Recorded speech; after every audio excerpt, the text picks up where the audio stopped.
મિત્રો, પીએસઆઈ 2025 ની પરીક્ષામાં પૂછાયેલો એક દિશા સંબંધી પ્રશ્ન શું છે કે એક વ્યક્તિ ઉત્તરમાં ચહેરો રાખીને ઊભો છે, પછી 45 ડિગ્રી જમણી તરફ ફરે છે, પછી 180 ડાબી તરફ ફરે છે અને ત્યારબાદ 90 ડિગ્રી જમણી તરફ ફરે છે.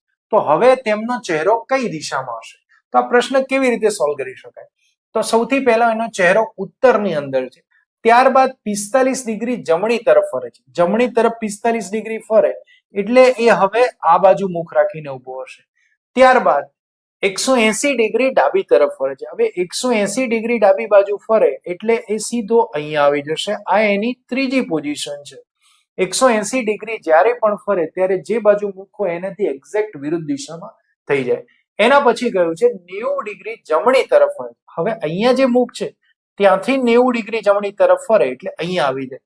હવે એનું મુખ અહીંયા હશે. આ એની ચોથી પોઝિશન છે.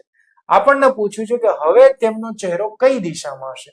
તો આ જે દિશા છે એ ઉત્તર પશ્ચિમ છે. કઈ દિશા છે? તો કે ઉત્તર પશ્ચિમ.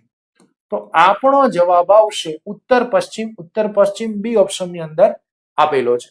મિત્રો, જો તમે પીએસઆઈ અને કોન્સ્ટેબલની પરીક્ષાની તૈયારી કરી રહ્યા છો અને મેથ્સ અને રીઝનિંગના ફ્રી ચેપ્ટર વાઇઝ ટેસ્ટ આપવા માંગો છો તો આજે જ પ્લે સ્ટોરમાંથી ડાઉનલોડ કરો શૈલેષ પટેલ ઇન્સ્ટિટ્યૂટ એપ્લિકેશન. આભાર.